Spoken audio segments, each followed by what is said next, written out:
كل ارجاء ميادين مصر. الوضع هنا لم تشهده البقاليه من قبل، خاصه مدينه المنصوره في ميدان الثوره اللي انا واقف فيه دلوقتي، يعني الى جواري الاف المتظاهرين الذين نزلوا خصيصا من اجل الهتاف ارحل للدكتور محمد مرسي. منذ دقائق عند ترديد في المنصات الخاصه هنا في قلب الميدان خبر قناه الحياه بتحديث الاقامه الجبريه للدكتور محمد مرسي ووضعه تحت الاقامه الجبريه وعزله عن اتخاذ قرارات سياسيه. يعني فاض الميدان بالاعلام المصريه وفرحه شديده جدا من كل المتواجدين هنا في ميدان الثوره في قلب مدينه المنصوره، خاصه بعد المناوشات الساميه التي حدثت امس في منطقه شارع الترعه بجوار استاد الجامعه هنا في مدينه المنصوره، يعني كان فيها اصابات شديده جراء الخرطوش واطلاق الرصاص الحي وبالشوم ايضا وبالحجاره. هنا الفرحه شديده للغايه، ولكنهم الان ايضا ينتظرون البيان الخاص بالقوات المسلحه الذي سيخرج بعد قليل. الجميع هنا في انتظار هذا الامر.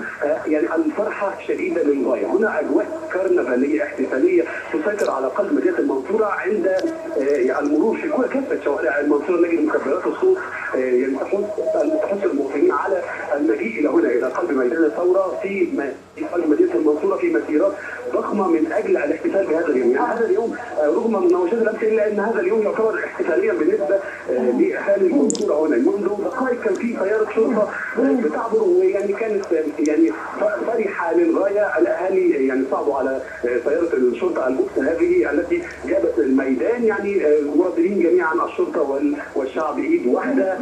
بالطبع عند مرور الطائرات الحربيه التي ترصد الميدان يعني تقابل بفرحه عارمه برفع للاعلام والهتافات الشديده التي يعني تدور في كافه ارجاء مدينه المنصوره. يعني بالتاكيد لبنى سنتابعك اولا باول عند صدور البيان الخاص بالقوات المسلحه الذي الجميع هنا في انتظار. بالحديث عن البيان يا كمال، ويا ريت تفضل موجود معانا عشان اللي ما سمعش برضو في الحياه الان، مصادر الحياه الان وزمايلنا هناك كان ليهم برضو السبق في بعض الاشياء او بعض المحاور اللي هتيجي والمتوقع ومنتظرين انها تكون في بيان القوات المسلحه اللي هيتكلم عن الخطوات اللي جايه او المشهد السياسي في الحياه الان. ومصادر الحياه الان تتكلم على ان اللي هيجي في البيان الفحوى او المضمون، يعني ان الشارع المصري كان بيطالب بالشرعيه الثوريه والقوات المسلحه استجابت لهذا المطلب ببدء عمليه سياسيه جديده، وان مصر مقبله على مشهد سياسي مختلف، وان العمليه السياسيه اللي هيتحدث عنها بيان القوات المسلحه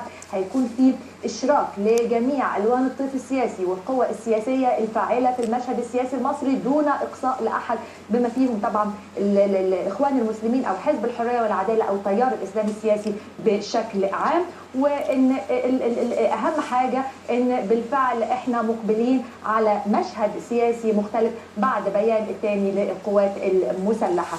واحب اكد برضو وانت معانا يا كمال علشان تنقل برضو للناس في المنصوره واهالينا في كل محافظات مصر الاخبار برضو اللي انفردنا بيها في الحياه اليوم بخصوص الرئيس محمد مرسي. دكتور محمد مرسي في عزله الان عن المشاركه او صنع القرار السياسي. انباء ايضا عن وضع اسماء من قيادات هذا التيار، تيار الاسلام السياسي،